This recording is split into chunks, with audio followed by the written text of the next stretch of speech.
Good evening, ladies and gentlemen. We are going to be joined by the head coach of the U.S. men's national team, Gregg Berhalter, followed by the captain and man of the match, Christian Pulisic.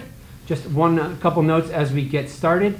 The U.S. extends its unbeaten run to 9 matches, going 8-0-1. It's our first away victory since October 7th, 2016 at Cuba, and our first away win against a European opponent since June 10th, 2015 against Germany. If you would like to get in the queue to ask a question, please raise your hand now. And we're going to start with Brian Strauss from Sports Illustrated. Thanks, Michael. Congrats on the win in Europe, Greg. Thanks, man. You work hard to build chemistry and get players comfortable with certain spacing and certain movements in a specific formation. How do you know when it's time or why did you know it was time to add this new wrinkle and add some more complexity to a team you've been working with in one way? So I think, two things. The first thing is we knew it was going to be difficult dealing with their first balls. We know they play with 2 strikers, and the one player's tall, really difficult to win the first ball from, so we wanted some protection for second balls. Second thing is, looking at their shape, we felt like we could exploit some spaces with our midfield configuration the way we had it, with basically 4 guys in midfield. And then the other thing is that we think it's important to continue to challenge this group, and it was a good opportunity to do so tonight. We'll go to Paul Tenorio from The Athletic. Thanks, Michael.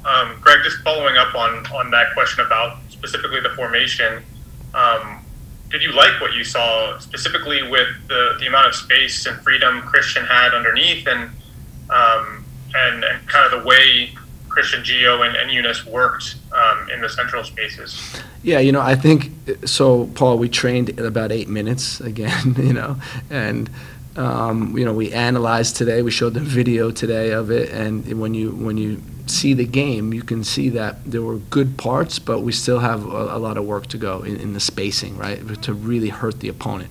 We got into really good positions, but weren't able to hurt the opponent enough, I thought. But overall, I'm proud of the guys, the way they took in that information. I'm also happy the way they executed on it.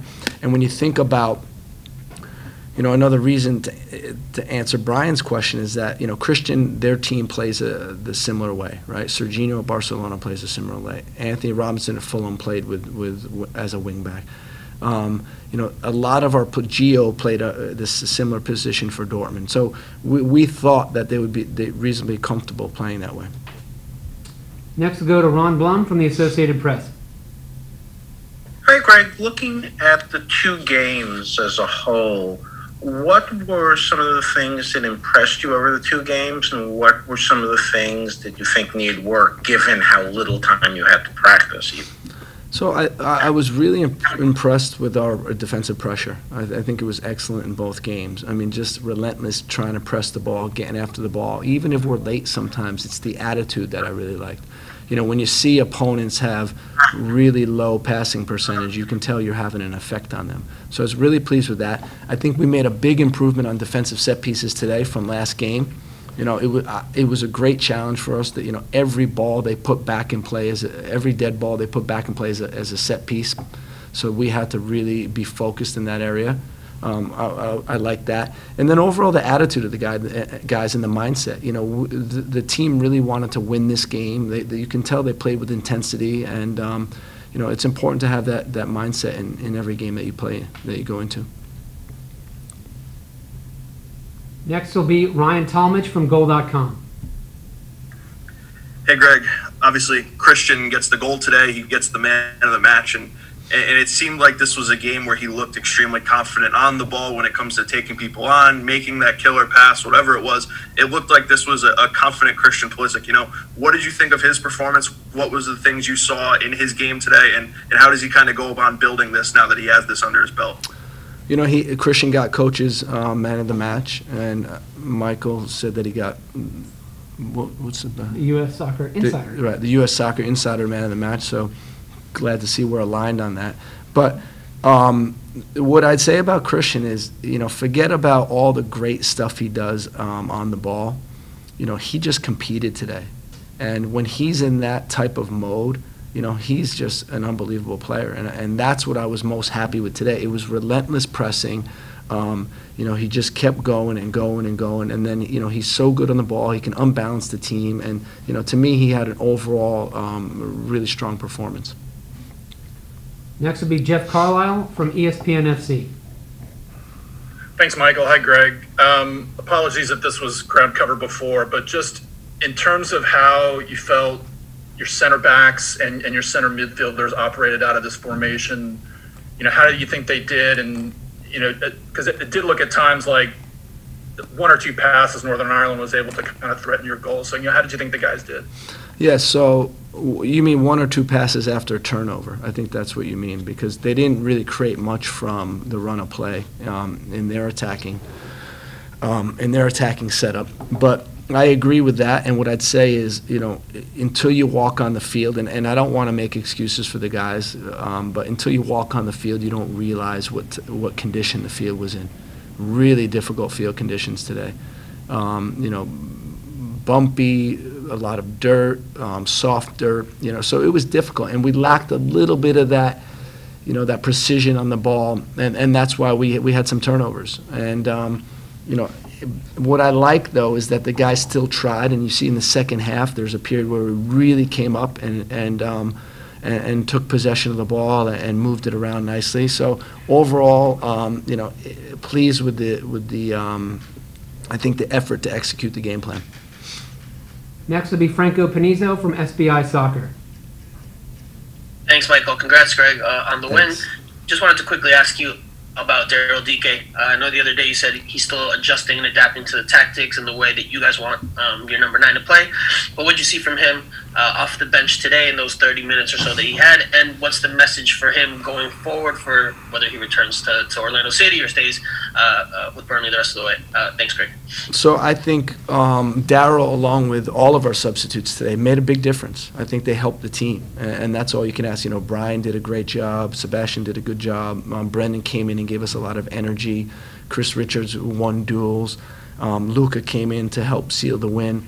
And Daryl was another guy that I felt had a big impact on the game.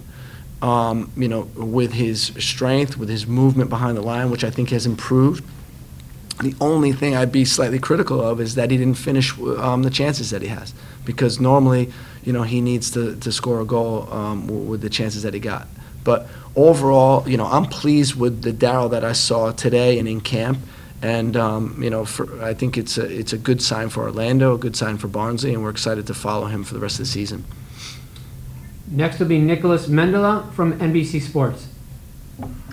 Hey, thanks, Greg. I wanted to ask one more thing about Christian. When you and United States fans really don't get to see him for 7 caps because of injuries or other reasons, to see him for the last week assert himself on the game, what you mentioned obviously with the mentality and having the captain's armband, his hunger, his willing to kind of prove it all night.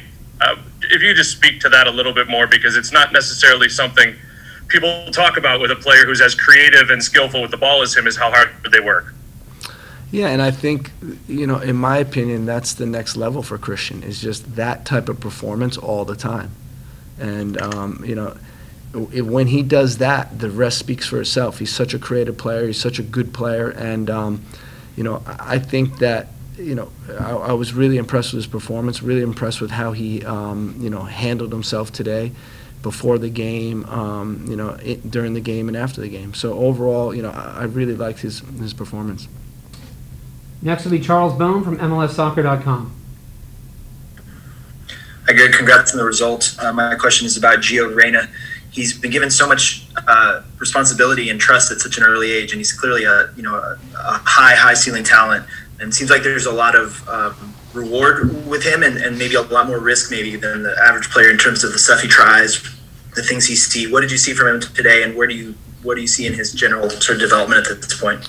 I think there was a piece on MLS Soccer about Gio, right? I'm not sure who wrote it, but I was reading something, and I didn't agree with it, because I think that you have to look at at what this kid's doing at his age, you know, and we have to give him room to grow and improve, and without being, you know, critical when he makes a bad play or has a bad period in his career. I mean, this is completely normal. What you see from him is he's got tremendous upside. He does a lot of great things, you know, on the ball, off the ball. And for him, it's just continuing to develop and continuing to be in environments where he can improve. And when he does that, you know, he'll be a top player. Last question comes from Donald Wine from Stars and Stripes FC. Thank you. Hi, Coach. Congrats on the win. Real Thanks, quickly, I just wanted to ask about Luca De La Torre. He appears in both matches. I thought he played pretty well. And then also Brian Reynolds making his debut. What did you see from those two players specifically today in today's match? Thank you. What's that poster behind you, Dom? Yeah. What's that one? This one is a Duke poster. That one. This one is from Spain, from a bullfighting match back 20 years ago. So. Looking at that, that looks intense. You know, Luca was good again today, and you know, for me it was, you know, we haven't seen Luca since 2019, and to see him come into this camp, you know, we were really impressed with him. The whole coaching staff was how he performed. You know, he gives you calm on the ball. He's you know, he competes defensively, he gets in good positions. So overall, you know, I was really pleased with him this entire camp.